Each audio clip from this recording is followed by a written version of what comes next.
అబ్బాయి మా ఇంటికి అంటే వీళ్ళు హైదరాబాద్ నుంచి శ్రీకాకుళం వచ్చి మా గోల్డ్ షాప్ గోల్డ్ కొనుక్కోవడానికి వచ్చి మా ఇంటికి వచ్చారు. వాళ్ళ ట్రైన్ లేట్ నైట్. సరే భోంచేసి వెళ్ళిపోతారు రమ్మనమ్మ అని చెప్పి భోజనానికి పిలిచారు. అప్పుడు వాళ్ళ దగ్గర నేను నెంబర్ కొట్టేశాను. ఏంటి ల్యాండ్లైన్, సెల్లెలు లేవుగా అప్పుడు. అవును అంతే కదా. ల్యాండ్లైన్ ఇచ్చారు. ఆ తర్వాత అన్నారు వాళ్ళ ఇంట్లో ఉండొచ్చు, నెంబర్ మారిపోవచ్చు, ఎంత డేట్తో వచ్చేసేవారు. రవి గారి దగ్గర నుంచి మళ్ళీ అక్కడికి వెళ్ళిపోయాను. ఆ నెంబర్ ఉందిగా, నెంబర్ కొడితే ఇక్కడమ్మ చందానగర్లో ఉన్నాం మేము, అయ్యో మీరు హైదరాబాద్ వచ్చారా ఏంటమ్మా, రా మా ఇంటికి రండి అని అది ఇదంటే అదే టైం అనుకొని వెళ్ళి వాళ్ళ ఇంట్లో మేబీ 15 days ఉన్నాను. ఈ మూవీ స్టార్ట్ అవుతుంది, నేను వెళ్ళడం అరోరా కాలనీ రోడ్ నెంబర్ 2లో అక్కడ హౌస్ తీసుకున్నాను. అదే నా ఫాదర్ 100%. ఇంట్లో వాళ్ళకి ఏం చెప్పారు? వచ్చి నన్ను తీసుకెళ్ళిపోవటానికి తర్వాత వాళ్ళు చెప్పారు.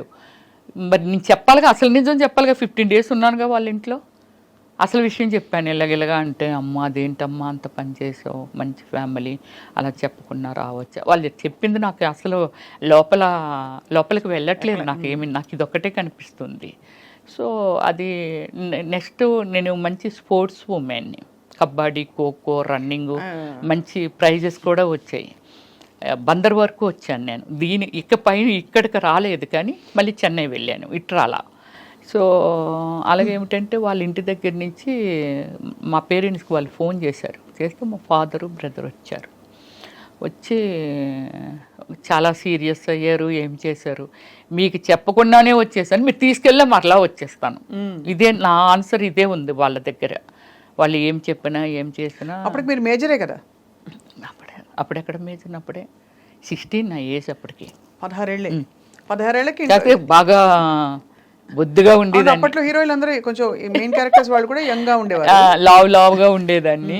సో అప్పుడు డాడీ వాళ్ళు చెప్పినా ఏం చేసినా నేనైతే రాను అంటే అనకూడదు ఆ వాడు. మా అమ్మ ఎవరైనా అడిగినా చేసినా, నా ఫస్ట్ మూవీ కోరుకున్న ప్రియుడు మార్కెట్లోకి వచ్చేంత వరకు నేను చచ్చిపోయాననే ఒక టాకు. రియల్లీ అంటే అంత ప్రెస్టేజింగ్గా ఫీల్ అయ్యారు. ఒక ఫ్యామిలీ నుంచి చేయకుండా వెళ్ళడము ఇదంతా అనేది. ఆడపిల్ల వెళ్తే కంగారు పడతారు కదండి. కానీ మిమ్మల్ని మీరు ఎలా సంభాళించుకున్నారు అప్పట్లో? అంటే ఇండస్ట్రీలో రకరకాలు అంటారు కదా, పరిచయం చేస్తామని తీసుకెళ్ళి మోసం చేసే వాళ్ళు ఉండొచ్చు. ఇండస్ట్రీలో చాలా మంది ఇలాగా, అంటే ఇవన్నీ వినడమే మనం. అవును. కానీ అఫ్ కోర్స్ చాలా మంది గొప్ప నటీమణులు, గొప్ప సక్సెస్ఫుల్ అయిన ఆర్టిస్టులు 100 మంది ఉన్నారు, 1000 మంది ఉన్నారు. మీ ఎక్స్పీరియన్స్ ఏంటి రమేశ్రీ గారు? నేను స్వప్న గారు ఫస్ట్ నుంచి సమ్ లైక్ వెరీ లిమిటెడ్ ఉమెన్ని, ఇన్ని లాంగ్వేజెస్, ఒక 400 పైన మూవీసు, ఇన్ని చేసి ఇన్ని జాతీయ అవార్డులు, స్టేట్ అవార్డులు, is a dare and dash. నా కైండ్ ఆఫ్ యాక్టర్స్ ఎవరు సినిమా మేకింగ్ చేసిన వాళ్ళు ఇంతవరకు లేరు. కథ, స్క్రీన్ ప్లే, డైరెక్షన్, ప్రొడ్యూసింగ్ అన్నీ నేనే చేసుకొని సినిమాని కూడా రిలేట్ చేయగలిగాను అని అంటే, so world wise very famous అయిపోయాను ఓమల్లి తర్వాత. అందరూ రవివర్మ పెయింటింగ్స్ అన్నారు, కానీ నేనని ఎవరు అనలేదు. అమ్మాయి కాదు, రవివర్మ పెయింటింగ్స్ అని. పెద్ద పెద్ద రాసి మూవీస్, నరసింహరావు గారు కానీ, రామానాయుడు గారు కానీ, పెద్ద వాళ్ళు అందరూ అన్నారండి. రాఘవేంద్రరావు గారు కూడా ఆ పోస్టర్లు చూసి, అమ్మాయి కాదు పెయింటింగ్స్ అవి అని వాళ్ళంట. అంటే పబ్లిసిటీకి పెయింటింగ్ చేయించాను అనుకున్నారు. అదే, కానీ అంత సమర్థత ఉంది. అంత హార్డ్ వర్క్. 17 వయసులో ఎవరు మంచి ఎవరు చెడు విచక్షణ ఎలా? అసలు ఏమి జీరో నాలెడ్జ్. ఎవరైనా వచ్చి గబక్కుమని రామ్మ తీసుకెళ్తా నిన్ను ఆ ఫలానా డైరెక్టర్ దగ్గరికి, అవి కూడా ఎక్స్పెక్ట్ చేశాను నేను. అంటే డైరెక్టర్స్ దగ్గరికి, ప్రొడ్యూసర్ దగ్గరికి అని కాదు, కానీ నాకు కోరుకున్న ప్రియుడు జరుగుతున్నప్పుడే ఒక 3-4 సినిమాలు, అంటే లొకేషన్కు వీళ్ళు వస్తూ ఉంటారు కదా. నా టార్గెట్ ఏంటంటే ఏదో అయిపోవాలి, పెద్ద స్టార్ అయిపోవాలని ఒక టార్గెట్ ఉంది. సో దానికోసం అంటే నాకు ఇంకేం కనిపించేది కాదు. చాలా సీరియస్గా ప్రతిదీ నేర్చేసుకోవటం. డ్యాన్స్ స్కూల్ ఎక్కడ ఉంటుంది, యాక్టింగ్ ఎక్కడ నేర్చుకోలేదు స్వప్న గారు, డ్యాన్స్ స్కూల్ ఎక్కడ ఉంటుంది, అద్దంలో నేనే చూసుకొని ఇలాగైతే ఎలా అందంగా ఉంటాను. Self makeup only Ramyakrishna and Ramyasri only. అప్పుడు అలాగైనా వాళ్ళు సిల్క్ స్మిత కూడా ఫేస్ ఇచ్చి మేకప్ చేయించుకునేది, కానీ రమ్యకృష్ణ గారు సెల్ఫ్ మేకప్ చేసుకునే వాళ్ళంట. నేను మాత్రమే సెల్ఫ్ మేకప్ చేసుకునేదాన్ని. అంటే ఒక డెడికేషన్తో నాకేం కావాలనే దాని మీద ప్రయాణం చేశాను. కానీ ఒక్కసారి మాత్రము నాకు ఈ ఏమిటి అమీర్పేటలో ఒక బట్టల షాప్ ఉండేదండి. అది చాలా ఉన్నాయి. వెరీ ఫేమస్ అండి అది. అప్పట్లో వెరీ ఫేమస్ ఆ షాపు. దానికి యాడ్ చేయాలంటే వాళ్ళు బెంగళూరు నుంచి వచ్చారు. షాపర్ షాప్ యాడ్ చేయాలి, వచ్చారు, పిలిచారు. అప్పుడు నాకు కారు ఉంది, అప్పుడప్పుడే కొనుక్కున్నాను జెన్ కారు. నాకు డ్రైవ్ రాదు అప్పుడు. సో మా కారు ఉంది రండి అని. నాకు ఈ ఏరియాస్ ఏవి తెలియవు హైదరాబాద్లో. వాళ్ళు తీసుకెళ్తున్నారు. ఇప్పుడు ఆ ఏరియా ఏమిటనేది నేను ఇప్పుడు చెప్పగలను. చందానగర్కి మన అమీర్పేటకి మధ్యలో ఉంటుందండి. అది ఏమిటో అక్కడ రిసార్ట్ లాగా ఉన్నాయి అన్నమాట. అక్కడ తీసుకెళ్ళారు. వాళ్ళు ఒక 10 మెంబర్స్ వచ్చారు, నేను ఒక్కదాన్నే. వెళ్ళి ఇవన్నీ మాట్లాడుతున్నారు. వాళ్ళు డ్రింక్ ప్రిపేర్ చేశారు. నాకు అలవాట్లేదు. వాళ్ళు బీర్లు, అయ్యో మాకు అలవాట్లేదంటే మేము బీర్లు మాత్రమే తీసుకుంటాం, హార్డ్ డ్రింక్ అది తీసుకోము. బీర్లు అలా టైం అయింది. ఎంత అయింది? 9:30 అయింది. నన్ను డ్రాప్ చేసేయండి, వెళ్ళిపోతాను అని అన్నా. ఉండండి మేడం పంపించేస్తామని 10 అయింది నైట్. పంపట్లా 10:45. అప్పుడు ఈ సెక్యూరిటీ డిపార్ట్మెంట్, పోలీస్ డిపార్ట్మెంట్ ఉంటుంది కదా, వాళ్ళు వచ్చారు. వస్తే నేను వాళ్ళతో చెప్పాను, సార్ నేను వెళ్ళిపోతాను అంటున్నాను అంటే, మరి వీళ్ళు మీకు తెలుసు అంటే, తెలుసు సార్, బెంగళూరు ప్రొడ్యూసర్స్ వీళ్ళు అని చెప్పాను నేను. సరే మరి వాళ్ళందరూ ఉన్నారు కదా, అయితే ఇంకా టైం అయిపోయింది వెళ్ళిపోండి అని అన్నారు. అంటే ఇంకొక 10 మినిట్స్ కూర్చొని, ఎందుకంటే వాళ్ళు అక్కడే తిరుగుతున్నారు, పోలీసులు తీసుకెళ్తున్నారు. ఎర్రగడ్డ దాటిన తర్వాత ఫ్లైఓవర్ ఉంది చూసారా, ఆ ఫ్లైఓవర్ మీదకి వస్తున్నప్పుడు వాళ్ళు ఎందుకో మాటికి కారు దిగడం, బానెట్ ఎత్తడం ఇలా చేస్తుండేవాళ్ళు.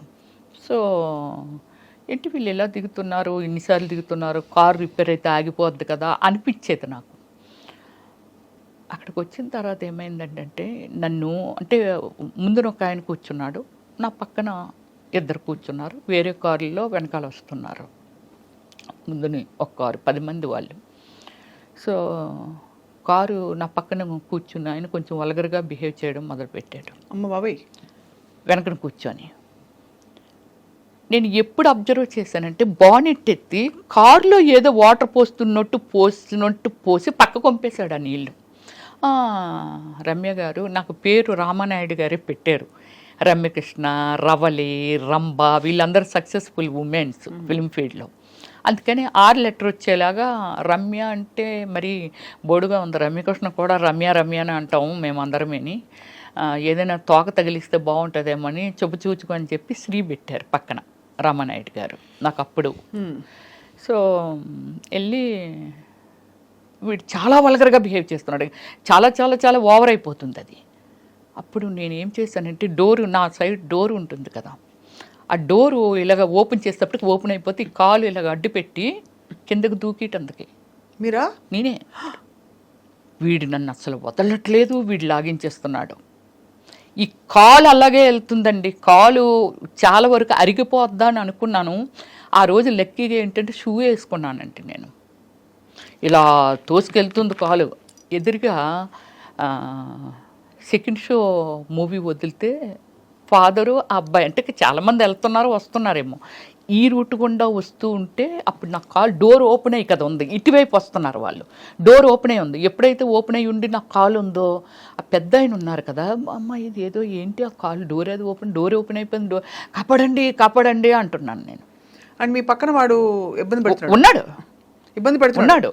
అంటే వీళ్ళు ఏం చేశారంటే, నా ముందు వెళ్ళిన కారు కొంచెం ముందుకెళ్ళిన తర్వాత యూటర్న్ తీసుకుంటే వాళ్ళు కథలు చెప్తున్నారు, ఏమండి ఇప్పుడు మీ ఇంటికి వెళ్ళట్లేదు, మా ఫ్రెండ్ ఒకడు ప్రాబ్లం పడ్డాడు, వాడి దగ్గరికి వెళ్ళి తర్వాత మీ ఇంటి దగ్గర దిగబెడతామండి అని ఇవన్నీ చెప్తున్నారు.